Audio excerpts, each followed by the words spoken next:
will be a very important part of that as we roll that out over the coming months. So that's consulting both with the CAC as well as with the panels. And then lastly here with DEC, there's three really critical functions that you all will help us undertake. First, reporting on barriers and opportunities for the community ownership of mitigation and clean energy programs. Second, as you know, community air monitoring. It's a critical aspect of the Climate Leadership Act. And then third, the very important rulemakings, that back-end function, rulemakings on emission limits that we will undertake here at DEC. So this, again, is not going to be, by any stretch, an easy undertaking, but it is going to be an important one because we're meeting this incredible existential challenge of climate change. So again, thank you for agreeing to be part of this. We're going to have some fun as well. Hopefully we'll get together in person someday soon. And I hope you all are really safe and your families are safe at this time. So with that, I'll turn it back over to Rosa, and I look forward to being a part of this for every meeting from here on out. Thanks, Rosa. Great, thank you, Commissioner. And I'm going to advance the slides for our next segment. And are you going to cover this piece? Yeah, why don't I do am that? I turning this over to Jared? No, why don't I do that? Okay, great. I think I just wanted to put some of the work that we're doing into context. We've been busy, to say the least, this year. Even during the spate of responses that we've had to COVID, we've had an incredibly robust rollout of a number of very substantial clean energy and environmental announcements. Starting in January, as you see on the slide there, $175 million workforce development initiative. In other words, to develop these future work centers for underserved communities. In March, $24 million Volkswagen settlement funds going into EV transit buses, in particular in EJ communities. In May, the PSC with a $73 million expansion of New York Sun. That also includes $200 million focusing on LMI and EJ communities. June, the day that we announced all of you joining this great group, also announcing from NYSERDA over $10 million to help underserved New Yorkers get affordable clean energy. Next. July was an extremely busy month here at DEC and NYSERDA and in the governor's office. So we started off the month, NYSERDA and New York Utilities filing a statewide LMI portfolio framework to advance really $1 billion in energy efficiency. And the remarkable thing about that is the scope effectively benefiting 350,000 low to moderate income households across the state. We also announced the largest ever procurement of renewables in the US, again, prioritizing low income census areas as well as EJ areas. This is getting towards the goals of the Climate Leadership and Protection Act. Next. We also signed a memorandum of understanding with a number of other states on medium to heavy duty vehicles, recognizing that medium to heavy duty vehicles are often the worst sources of air pollution in EJ and low income areas. I'll go back one. We are going to look to work with our sister states on advancing the establishment of cleaner fuel vehicles. The governor also announced the Make Ready EV charging program. It's over $200 million for equitable access for lower income and disadvantaged communities. Again, as we build out our EV infrastructure here in New York State, and as vehicles then become more readily available, we want the benefits of those vehicles to be available certainly all across the state. PSC, $25 million for EJ and Community Vehicles Transportation Prize, and a $40 million program on harmful air pollutants in green zones, creating green zones. And then here at DEC, $48 million in VW settlement funds, primarily for transit and school buses in EJ communities. Next. That brings us to the CLCPA. Rosa, I'll turn it over to you. But obviously, if you have any questions on that, please chime in. Great, thank you, Commissioner. And today we also have with us Jared Snyder from DEC. Jared, do you want to take over? Sure. Good afternoon, everyone. I'm Jared Snyder, Deputy Commissioner for Climate and Clean Air here at DEC. I'm just going to do a real quick run through of some of the key elements of the Climate Leadership and Community Protection Act, which I'll refer to as the Climate Act. I think much of this will not be new to you, so I'm really going to go through it fairly quickly so we can really get to, the substance of today's conversation, which is the role of the Climate Justice Working Group. One obvious important piece of the Climate Act is it sets among the most aggressive greenhouse gas reduction goals anywhere. Goals of 40% of 1990 levels by 2030, 85% by 2050 with a goal of a carbon neutral economy. It also has very aggressive renewable energy goals, 70% renewable energy by 2030, 100% zero carbon electricity by 2040. And that zero carbon electricity is going to power much of the economy in New York State.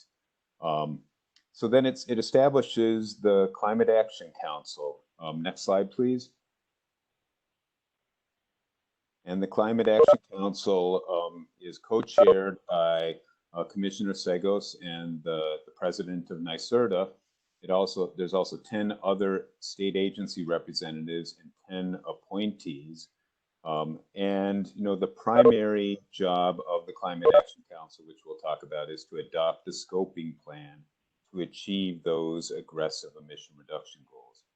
In that effort, the Climate Action Council will be aided by this group, which we'll be talking about more shortly, a just transition working group that is focused on just transition for workers, for communities, for businesses in New York State.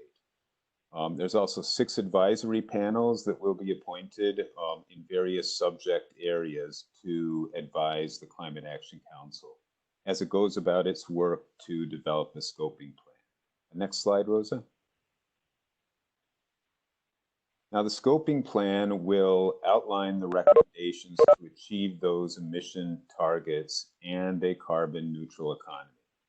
And in addition to those, that's those sort of high level goals, which are the key work for the council. It's also to consider and identify measures to aid in the just transition of the workforce, mechanisms to limit emission leakage. So if we're reducing emissions from industry here in New York State, we're not just seeing those emissions pop up in other states instead, or other nations. The scoping plan will include measures to achieve healthy forests and, importantly for the conversation today, measures to reduce emissions of pollutants in disadvantaged communities. And that's not just greenhouse gas pollutants, that's the kind of pollutants that cause local health impacts. The council will work with the Climate Justice Working Group and the EJ Advisory Group. It will hold 6 public comment hearings on a draft plan. That draft plan is due at the end of 2021. And then the council will update that plan every 5 years. Next slide. So, inherent throughout this legislation are provisions emphasizing the importance of benefiting disadvantaged communities. And Commissioner Segos touched on some of these in his introduction. And let me just, identify them again here. In our rulemakings, DEC is responsible for developing the rulemakings to implement the council recommendations and achieve the emission reduction goals of the legislation. And as it goes about developing those regulations, DEC is must ensure that there is no increase in co-pollutant emissions or disproportionate burden on disadvantaged communities. DEC is required to prioritize measures to reduce emissions in disadvantaged communities. DEC is also required by the Climate Act to implement community air monitoring, as Commissioner Segos mentioned, in consultation with the Climate Justice Working Group. And what the legislation requires is at least 4 high priority locations, but that's not a limit on only 4. And so we are open to the idea of monitoring more locations than that, and then develop strategies to reduce toxic air contaminants and criteria pollutants in the disadvantaged communities that are impacted by a high pollution burden. Next slide. And a final, very important element. Very important element of the legislation is the requirements for investing in disadvantaged communities. And I think people in this meeting today, members of the Climate Justice Working Group are very familiar with these provisions. There's a goal of 40% of the benefits of state investments accruing to disadvantaged communities. And so that's 40% of clean energy efficiency programs in a wide range of subject areas. That 40% of those benefits must go to disadvantaged, or a goal of 40% of those benefits going to disadvantaged communities, and a requirement that no less than 35% of the benefits of spending on clean energy and energy efficiency programs benefit those disadvantaged communities. So that takes us to really the work of the Climate Justice Working Group, which will identify those disadvantaged communities. So Rosa, let me turn it back to you now at this point. Great, thank you, Jared. And while we have Jared and Commissioner Segos with us, if anyone has questions about what they just covered, we can take some of those questions now.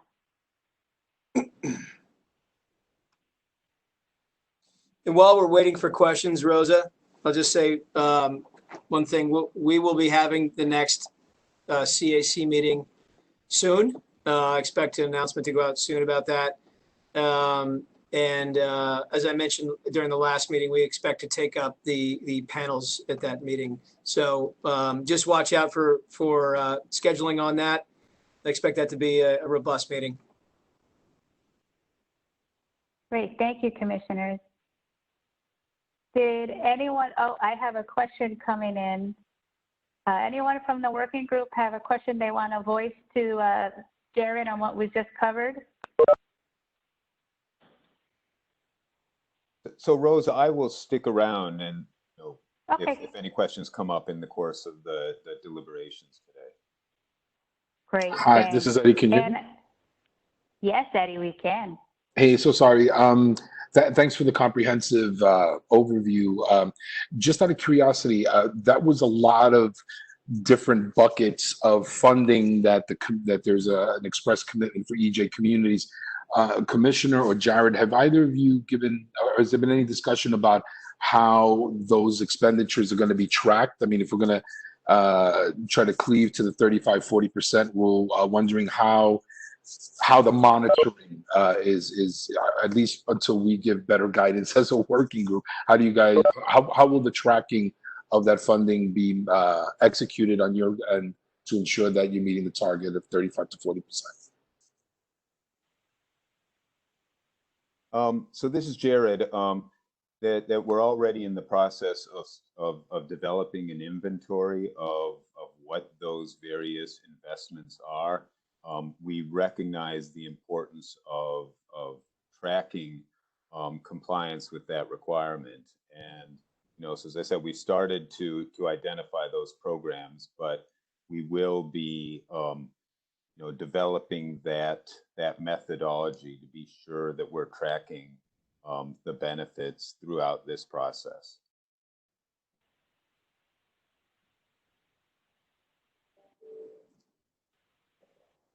Thanks, Jared. And I think we now have Cecil with us. Cecil, do you want to introduce yourself to the rest of the working group? Hi, thank you. It was Cecil Corbin-Mark, Deputy Director of the Director for Environmental Justice, and pleased to be here. Thank you, Cecil. Great. So before we dive in on discussing as a group how we're going to undertake all of these elements that the Commissioner and Jared just laid out for us, I thought it would be helpful for us to talk about either ground rules or meeting norms that we want to establish for our meetings moving forward, so that it helps us open up our dialogue and make sure that we're all hearing each other and that our meetings move smoothly.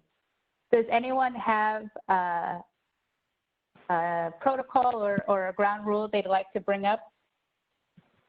Rosa, I'd like to ask, it's Cecil again, I'd like to ask a question. Do we have to have these meetings on Cisco WebEx?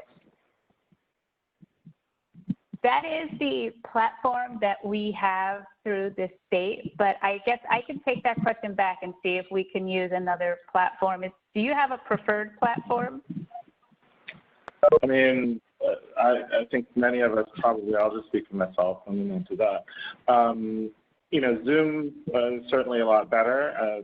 You know, the Cisco WebEx, it took me, I was here to hear much of what the Commissioner said and all of what Jared said, and but it took me a long time to get it going.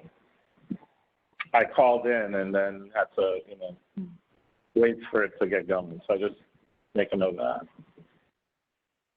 that. Okay, thanks, Cecil. And related to that, if there are any norms that would be helpful for our conversations, understanding that they're likely going to be virtual for the near future, definitely bring those up right now so that we can work them into our work plan.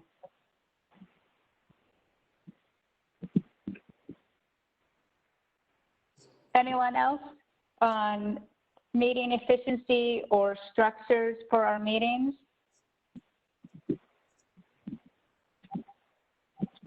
I have a question. Part of what we're asked to do is to come up with criteria for disadvantaged communities. And one of the things that would be helpful is if we all agreed on what is consensus. So in the event that not everyone agrees on something, how do we move forward to come to consensus on what criteria we're going to put forward? So Rosa, that was kind of related to a question I had about, I am not clear on what this body's decision-making power is, and I would love some clarity on that. So, and I don't know if that kind of comes on the next slide here, yeah.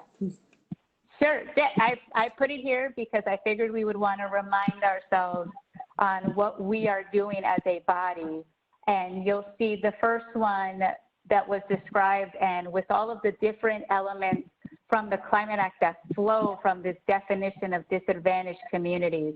So our goal together as a working group is to establish the criteria that will help us then identify the disadvantaged communities. Rosa, just, And that's, oh, sorry. go ahead. I just want to ask a clarifying question. Will we also be the body that will actually have a definition of what we mean when we say disadvantaged communities?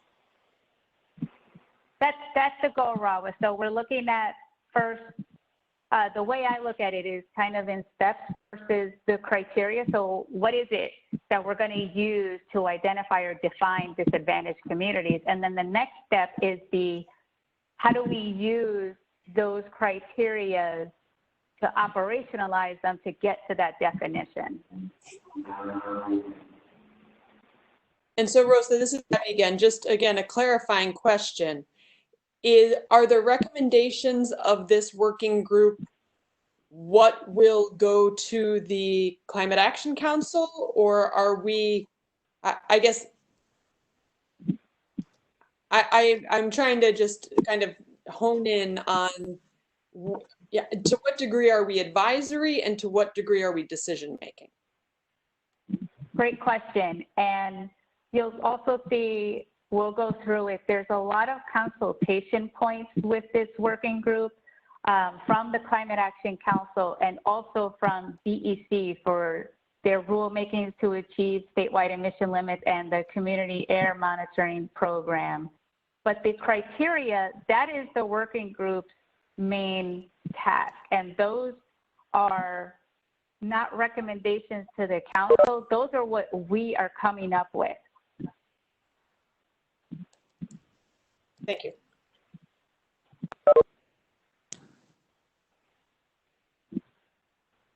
Any other questions on our role? Russ, a clarifying question on what you just said? Yeah. You said that we are going to be proposing or recommendations will flow from this group. We're not, but I also heard you say we're decision makers. This criteria, whatever products get generated by this group, that's not something that Climate Action Council is going to have to vote to approve?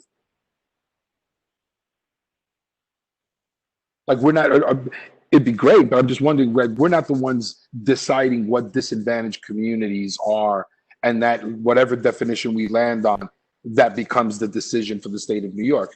Is there a Climate Action Council role to what do they do once we land on some direction for what's a disadvantaged community? It's my understanding that our working group is coming up with those criteria. Jared, if you have a different take on that, would you like to clarify for the working group? Sure, and Rosa, my reading of the law is consistent with yours, that this group establishes the criteria, this group identifies the disadvantaged communities. That is a decision-making role for this group. The other roles are advisory, consulting, right, on climate justice, consulting with the advisory panels, et cetera. But it's a decision-making role on disadvantaged communities. Rosa, can I ask a question? Of course. So I guess my question has to do with consensus. In a lot of these bodies, the majority of the people that are in them are not people from EJ communities, but everyone has an equal say on what happens and what recommendations impact EJ communities, and there's no weighted voting. So I would like to offer at least the Jemez Principles for Democratic Organizing, or some kind of platform that makes it possible for those that are not from EJ communities to sort of step back and make it possible for there to be an equitable distribution of engagement from those of us that do represent environmental justice communities. Thank you, Elizabeth. And is your clarification on the working group members the state representatives on this body? Well, I remember, for example, when I served on the US EPA NEJAC, that there were literally just a small group of us that came from environmental justice communities, but waste to energy, other kinds of corporations were represented. We had waste management. There were people who came from academia, from a different sector, and they were weighing in on, while other bodies, other FACAs were made up predominantly of environmentalists in the EJ groups. Our voice was pretty much marginalized because we also had to share the table with folks that represented other disciplines. And so I just want to make sure that our recommendations in our responses to what we think are issues that disparately impact our communities do not get marginalized by people who are coming from other disciplines who really should not be speaking for environmental justice communities. And I don't know how that happens in a consensus building process. So what I offer is the Jemez Principles for Democratic Organizing, or some working principles that make it possible for people to recognize that that if this is a work group on environmental justice, then environmental justice voices have to sometimes be deferred to. Okay, thank you, Elizabeth. And Cecil, you had a question. I see you in the chat. Yeah, I just wanted to clarify, for the agencies that are party to the group, do they have a vote as well?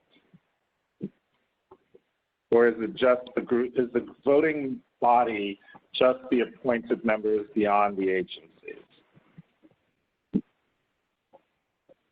So the act doesn't specify any voting for this body, and that's why I think it was better for us as a group to discuss that. So on this body, there are 9 representatives that are coming from community organizations from different parts of the state. And then you have myself and 3 other members from state agencies who are on here as well. So those are the people involved on this working group.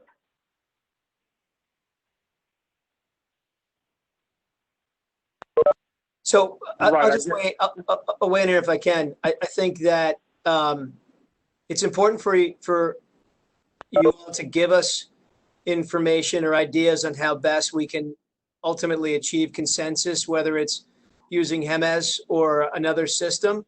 I think we are open to a dialogue on that. Again, as Rosa said, the law doesn't specify a voting scheme. And ultimately, we want to be able to achieve consensus together on this, but recognizing, planning ahead for the eventuality that we may get tripped up on certain details, certain technical elements that are really relevant. It's important to have something built into our system. So I think what might be good is for, you've given us one, Elizabeth, you gave us one thing to think about. If there are other ideas on how to achieve that, that consensus or safeguards we need to put into the process, I think we're open arms on that. And let's make that something to address after we get through this today.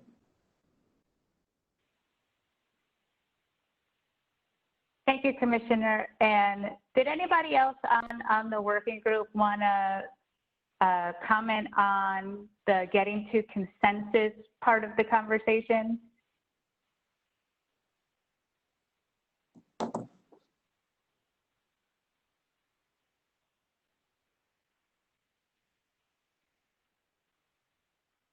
I would just comment that I think Elizabeth is absolutely right. And someone such as myself, who doesn't have direct lived experience as a member of an EJ community, should step back and have less of a role in the decision making. So whatever the system is that we could implement to support that, I would certainly be all for it. Thank you, Abigail. Would it be helpful if we gave some background on the HEMES principles for anyone who's not familiar?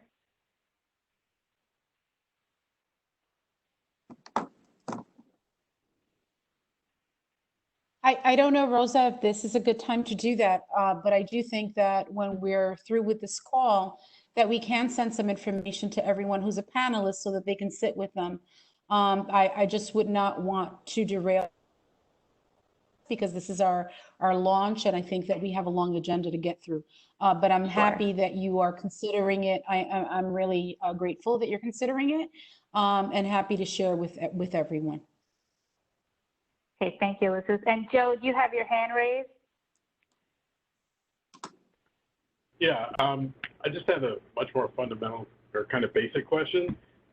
Is there a staff member taking notes? Will there be like some sort of record or something that we'll to be able to share and post from these discussions beyond our own personal notes? Yes, we're also recording the session. Thank you.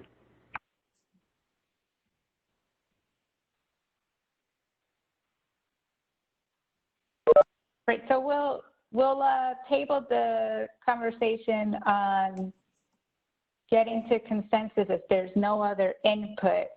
The other thing I wanted to go through is a work plan, because I wanted us to come together and talk about the simple things. How often do we want to meet? What are the kinds of questions we need to be addressing to get to this definition of disadvantaged communities? And that's why I listed our roles up on this current slide. Moving to the next slide, I have more details on the establishing criteria role that we have. If it's helpful, the Act gave sort of 3 buckets or categories of what those criteria we are going to be looking at. The first are areas burdened by cumulative environmental pollution and other hazards that can lead to negative public health effects. Another bucket they gave us are areas with concentrations of people that are low income, high unemployment, high rent burden, low levels of home ownership, low levels of educational attainment, or members of groups that have historically experienced discrimination on the basis of race or ethnicity. And the last of those buckets is areas vulnerable to the impacts of climate change, such as flooding, storm surges, and urban heat island effects. Are there any thoughts or questions on those buckets of criteria? Elizabeth? The one thing that just quickly on its face that is missing is health. Oh, I see it. Never mind. I'm sorry. I apologize. Public impacts. It's just that I was thinking about people with a legacy of health disparities. Okay. Legacy of health disparities. Anybody else?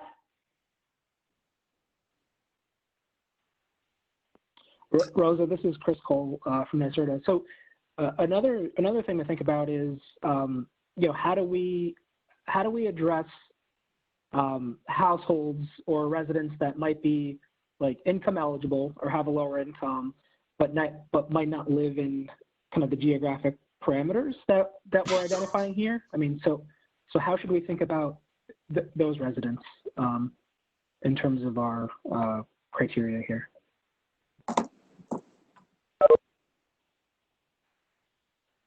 Great, thanks, Chris.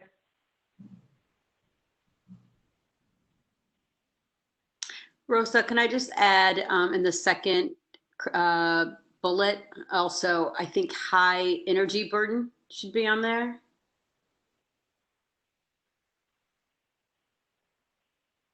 Thanks, Rawa. And I think I see, Amy, you have your hand raised? Yeah, I mean, I'm also thinking just about the geography of the space in terms of green space, urban forestry, what the area looks like, because obviously that's going to contribute toward the climate.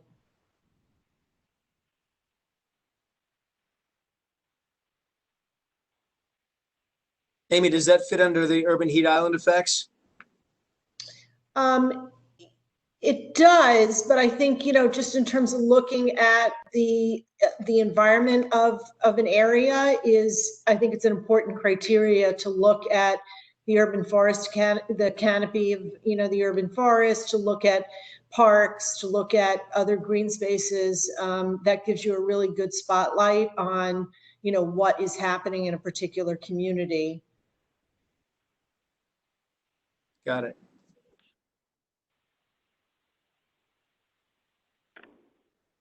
Hi, this is Mary Beth. I was wondering if we can put something in there specifically related to high refugee populations.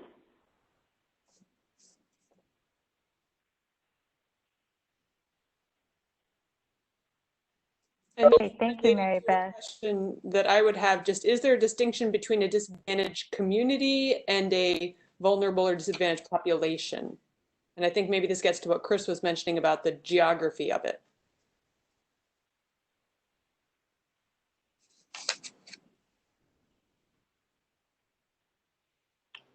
Right, thanks, Abigail. That I think does get back to Chris's question about thinking of household versus identifying a geographic area as a disadvantaged community.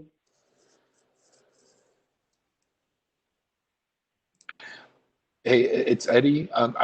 This is, I'm sorry, it's not responsive to Chris's question. Always good questions from Chris, right? But I just wanted to provide some context to see if, well, I'm not sure if how helpful it'll be, but with the term disadvantaged communities, I'm pretty certain the reason why the legislation uses that frame is because we were, when folks were working on the legislation, there was some confusion, or at least we were attempting to reduce confusion with what was another environmental justice bill that was also moving its way through the legislature.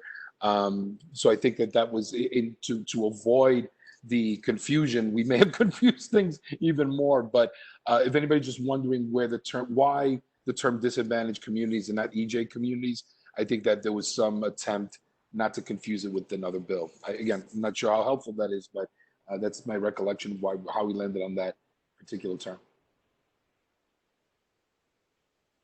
Thanks, Eddie, for your insight on that. And what I was trying to get at in our conversations is, obviously there's a lot of questions, right, about how we're going to define disadvantaged community, these criteria that are given to us as buckets. Are there other criteria we need to consider? So in terms of a work plan and how to best get to our goal, and also, you know, with urgency, how are we going to get to our goal in a less than long amount of time, right? How do we propose going about our conversations together to get to that answer? Is it that at our next meeting, we start with a discussion of the criteria, the world of criteria, as we started a little bit today with people giving us other criteria that we might want to look at? Is that a good first step? So, Rosa, this is Cecil. I would say that what we've had is a fairly good conversation in terms of other ideas. So it'd be good to make sure that there's a compilation of the various elements or criteria that other people have suggested, pairing that with maybe a side-by-side of the various criteria that are offered in the bill. And then I just added in the chat a little while ago the issue of there is an existing potential EJ area definition that the DEC currently uses. And, you know, several of us worked on that a couple of years ago. I think it might be important to also bring that together in this process. So that's a suggestion I would offer as to the next step should begin with this information sort of brought together in one potential matrix that allows us to see if we're hitting up against some of the three basic criteria that are laid out in the bill. Thank you, Cecil. Are you suggesting that we bring existing definitions to the table for discussion? I absolutely am making that suggestion. I think that the existing definitions hold some value. They could use some refreshing and some updating, but I think that it's a grounding place to start and to continue the conversation. Great, thanks. And Eddie, you had another comment? Yes, and I just want to point out that there are some comments in the chat that are valuable. We should be, you know, let's make sure that we're not forgetting indigenous communities. And someone had a great point about DOH, Office of Minority Health Disparities. But the point I wanted to flag is, well, two things. One is, you know, it's true that it's probably best that we, you know, take whatever we're brainstorming here on this call with, but also look at other sources for recommendations, right? So, for example, you know, a number of us are familiar with California's CalEnviroScreen. There's a lot of you know, good modeling indicators that we could look to CalEnviroScreen. Let's also be mindful that some of our EJ family in California had some concerns and critiques of CalEnviroScreen. So if we look at that as a model. Let's also be mindful of critiques. But a lot of us on this call, or a number of us on this call, if you guys remember, not that long ago, that the governor had an environmental justice just transition working group, and some initial work and some initial product might be applicable. I remember, for example, one of the subcommittees of the EJ Just Transition Working Group was a set of at least initial indicators that some of the advocates worked on. I think Department of State also had something to say. So I guess there's a pitch for looking at not just stuff that we've already maybe started working on in a slightly different venue, as well as looking at states like California for some guidance and guardrails as well. Great, thanks, Eddie. And Elizabeth, you have your hand raised? No, I didn't actually, but I did. Since you called on me, let me just say this: that the reason that I put a Black, Indigenous, and people of color in the chat box is that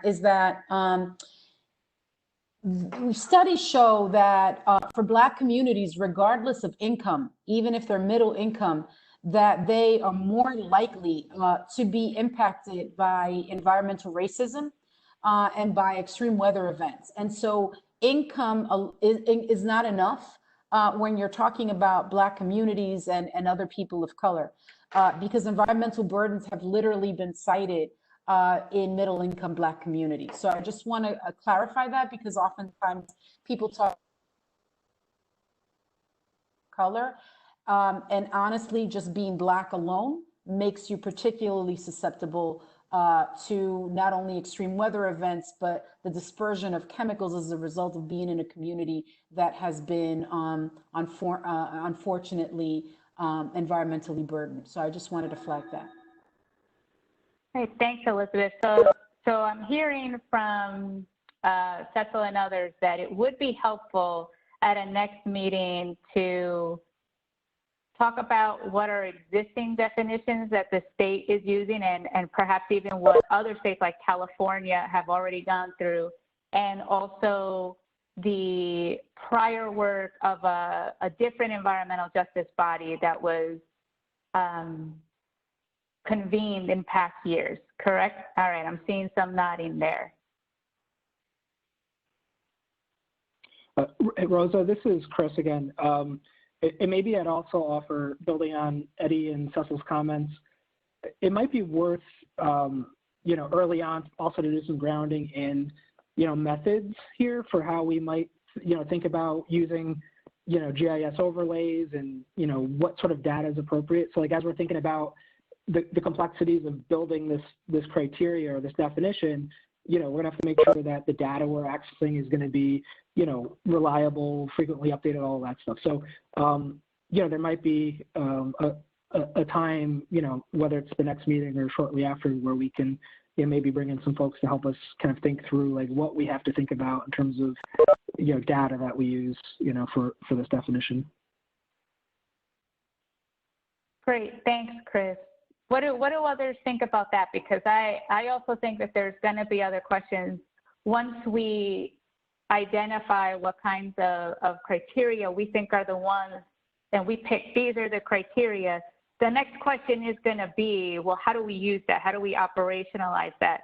So do others think it would be helpful to have an overview of different ways that we can operationalize a definition? And I think, Eddie, that's probably related to what California did.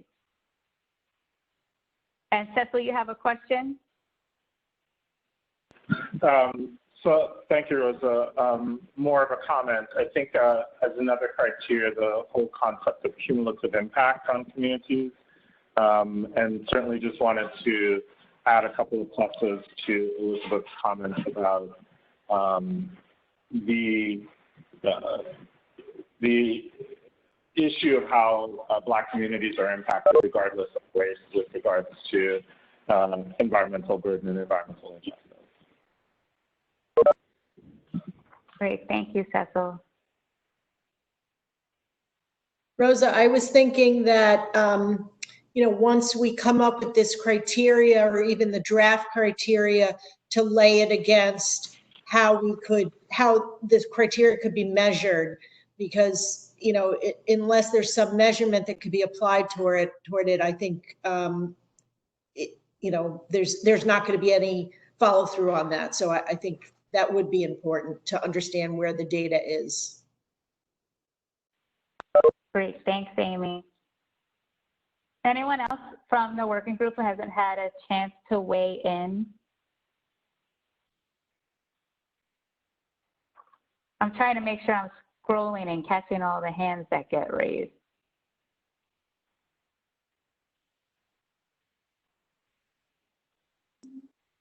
Okay. And Rosa, there's also, and there are a lot of good things coming in on the comments, on the chat screen. So we got to make sure we print that out or somehow save it. Sure. Yeah, we'll compile them. It might also make sense. Someone was asking about the public comment. I know that's a back end issue after we've looked at all the data sets, figured out how to mix them together into something that's coherent. We agree upon it. We recommend it. We move on it. Obviously, going out to the public with public hearings and public comment. Do you want to just talk about that a little bit? Sure. Thanks, Commissioner. You brought up two things that I want to touch base on. First, the draft criteria and the draft list of communities. There is a 120-day public comment period associated with that. And there's also 6 regional public hearings as part of the draft. Those are the ones included in the Climate Act. Any other thoughts on the public comment side of it?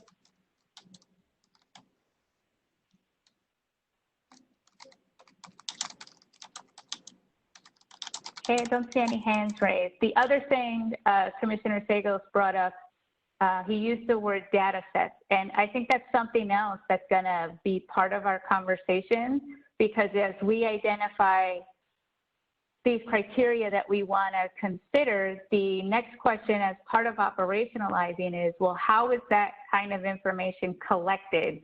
And is it collected in a way that is verifiable? And I'll ask Chris Cole to jump in on that point, because I know that he has some experience with that.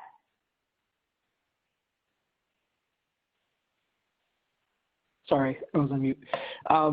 Yeah, and that's kind of what I was, suggesting, earlier, that there are a lot of data sets that are out there, but if we want to, make sure that we're developing a definition that we can use to track the impacts of investments and benefits over time, we're going to need to make sure that the data is reliable and frequently updated, so on and so forth. So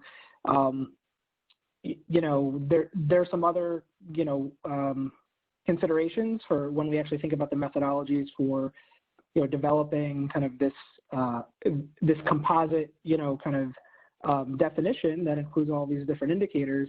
We're going to have to think about ways that we might weight or otherwise kind of index certain indicators to come up with an approach that makes sense for kind of what we're going to kind of want to go forward with calling a disadvantaged community. So so I think the best thing to do there would be to maybe invite some additional perspectives from some professionals that kind of do this work to help us just understand what we need to be considering as we go down this path. Thanks, Chris. Eddie, you had a related question? Yeah, sure, because this process isn't complicated enough. I thought maybe it complicated just a little more. We haven't talked about this, and I don't know when or where is the right point, but this goes back to the point before about the this related but different piece of legislation setting up the Environmental Justice Advisory Group. Do we have a sense of when that advisory group is going to get impaneled, and what, if any, role or responsibility they have? Because I thought I remember that there was some overlap between the two groups, but as all the best pieces of legislation do, it was vague, I think. So one is, does anybody know when the Environmental Justice Advisory Group might get appointed? And two, what is their mission or what is their mandate vis-a-vis this group in our process? Sure, Eddie. So I can talk about very briefly the role of the EJ Advisory Group, and that body has a different membership. It does include representatives of environmental justice communities, but it also calls for academia on that body, entities that hold permits from the state, and I believe broader environmental not-for-profits as well. That group is tasked with coming up with a model environmental justice policy. Its relationship to what we're doing is that they also have a consultation role. So this body will consult with that group on our work. The Climate Action Council also has some points where they will consult with that body. And as to when it will be impaneled, I don't really know. I know that we are trying to impanel them soon. To my knowledge, the legislature has not yet announced their appointments. So that is something that we're going to be trying to get done soon. But thank you for bringing that up also. Yeah, Eddie, it's a priority to get that body rolling as well. We have wanted to focus our efforts, to front load our efforts with this group first because of the need ultimately to have the disadvantaged definition sooner, not to undercut what they're doing, but we have really a more pressing need for this definition. We will get to that shortly. Obviously, we have the CAC meetings coming up. But I expect that between the governor's appointments and the legislature's appointments, we'll have a convened body, hopefully in the next few months. Great, thank you. I want to get us back to our process moving forward and our work plan moving forward. And I guess the best way to go about that is let's talk about our next meeting and the frequency with when we meet. I'm going to throw a suggestion out there. It doesn't have to be where we land, but just to get us all talking about it.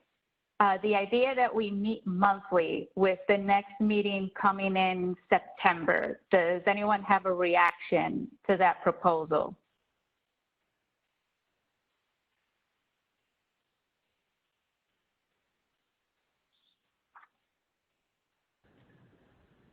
Rosa, this is Jared. I'm just curious, is there a timeline that's been established within your office that we can overlay with the tasks and goals of this group to determine the frequency with which we should meet? Thanks, Jared. The disadvantaged communities definition and our work as a working group doesn't have a stated timeline in the statute. Other pieces within that our definition impacts do have a timeline, and I'll ask Jared to remind me at what point the draft scoping plan is going to be done, and the other elements that have timeframes on them are what DEC is going to consult with our body on, and those I believe are within 2 years and some even further out. So Jared, can you remind us of the timeline for other elements in the Climate Act? Sure. The first element is the draft scoping plan is due at the end of 2021. And, as I mentioned, that draft scoping plan is required to consider impacts on disadvantaged communities, impacts on pollution burden on disadvantaged communities, and a number of other issues. So it is really important that that definition of disadvantaged communities and really those communities being identified occur sufficiently in advance so that the scoping plan can address the needs of those communities. Then in 2022 is the deadline for starting the community air monitoring in at least 4 disadvantaged communities. And so that obviously we need the definition for that. The rulemakings would come by the end of 2023. And that's the DEC rulemakings that are required to consider impacts on disadvantaged communities. So, it's important throughout this process, but certainly, the first part is to support the development of a scoping plan that provides meaningful benefits to disadvantaged communities. And Jared, that would be January 2021 for the draft scoping plan? The end of 2021. End of 2021, okay. Yeah, so it's, what, 18 months from now, 17 months from now? Mm-hmm. Great, so does that timeline help with thinking about our work and setting a goal for when we want to have a draft? Well, think of it this way. Maybe we split the goals in half to give us some other points to work towards. Is a first goal fair to say that we come to consensus on the criteria that we want to consider to have the next conversation of, are these criteria supported by data that we could use to operationalize and to put metrics around?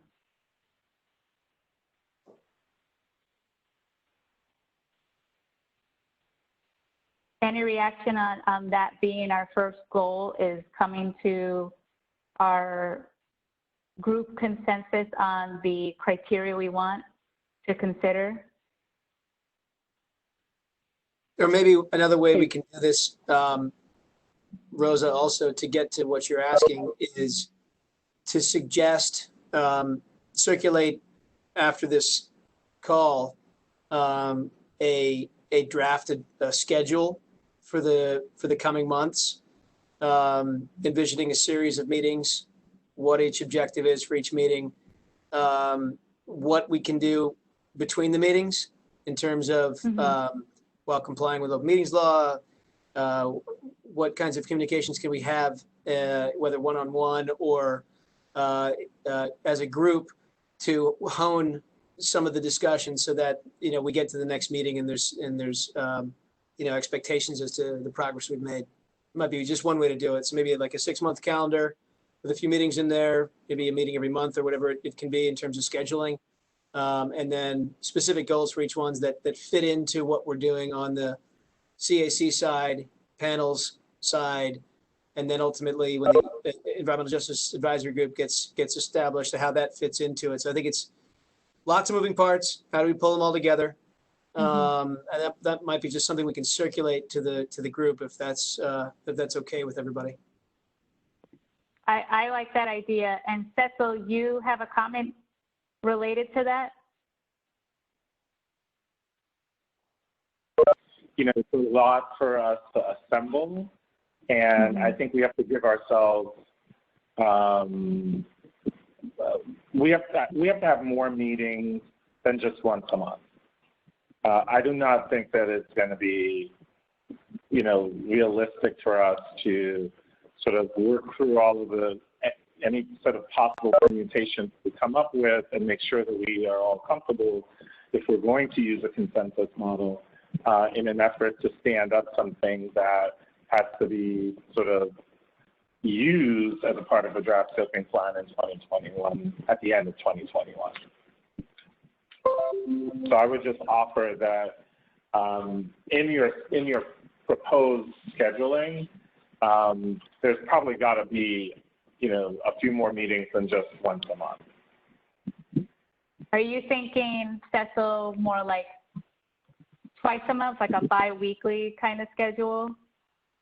I would offer that. It might be that we can front load and do twice a month, for a certain part of the year, and then we can lessen out as we get more progress. But if we're really seriously going to be, moving this process forward and trying to stick to the timelines that are set forth in the law, I think we've got to be a little bit more aggressive. And believe me, I don't want another meeting to go to, but I just think that it would be probably better for us. Abigail, you had a question after Cecil? I guess a comment and then a question. second what Cecil said about getting the work done was probably going to take more effort.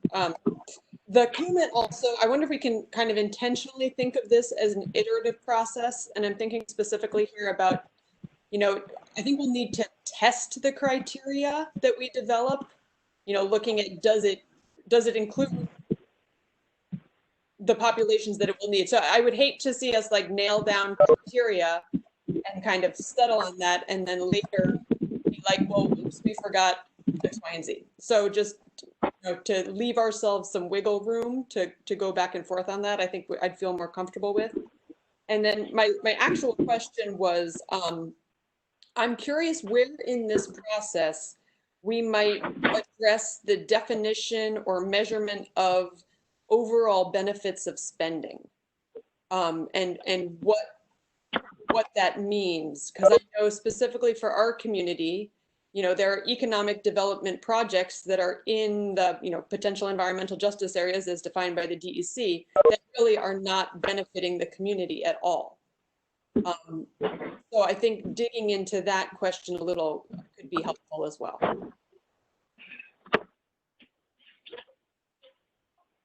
Thank you, Abigail. Chris Cole, I see you next with a comment.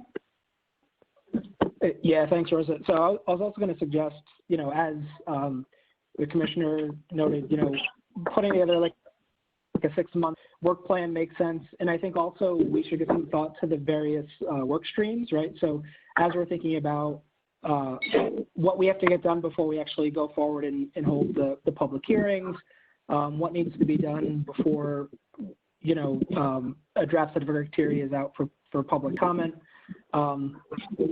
You know, I think as a few folks have already said, there's a number of, you know, moving pieces here. So the more we can start to break down the different milestones that we're going to need to hit, that'll be good. So, you know, maybe as a next step for the next meeting, we can give some thought to kind of what a straw man looks like for those work streams and those dates.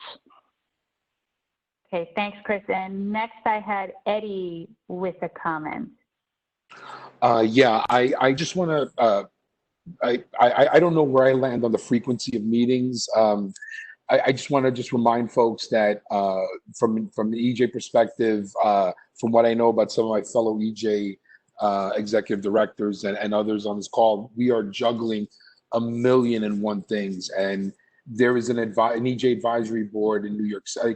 I just can't begin to explain just how I'm a big proponent of working smarter, not harder, right? So I just because we meet once a month doesn't mean that we can't get a lot of work done in between. For example, if we set up subcommittees, so I'm not pushing back all the way, but I do want us to be mindful that, you know, all of us are spread 1,000,000 different ways, and there may be just work that can get done between the meetings that could advance the effort.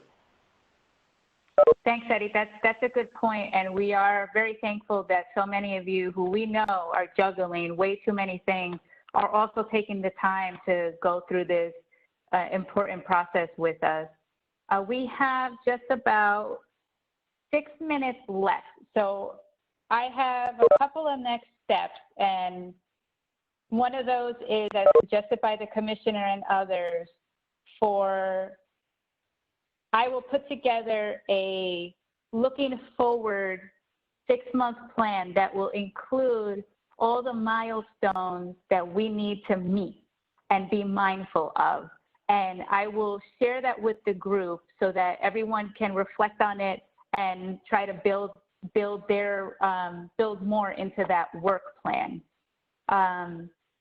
So I want to touch on, for our next meeting, the way we scheduled this one was I proposed 4 dates and sent them around. Does that process work for everyone? Do you prefer if we choose a sort of standing meeting date? I know it could be difficult to find that standing meeting date time, but I'd love to hear what everyone thinks.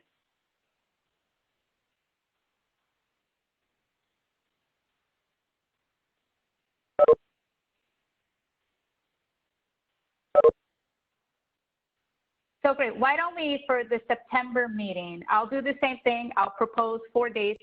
I'll send those around. And then in my work plan that I'm going to send so everyone can reflect on it, I'll try to identify a proposed frequency of when we'll have that standing meeting idea, and we all can react and see if it works with our schedules. Does that sound like a fair way to move forward? Could you thumbs up if you want, or thumbs down?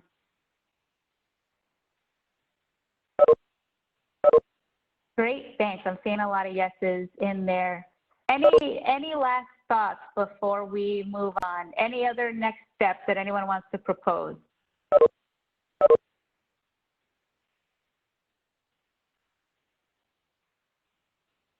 No? Okay, great. Any final words from Commissioner Sago through Jared? No wildly articulate words other than to say thank you. The work's just begun. We're gonna have some fun. And we'll get back to everybody soon on this. And again, please keep your eyes open for the next CAC meeting and all the good work coming out of that group. So, thank you all. Great, thank you, everyone. Thank you.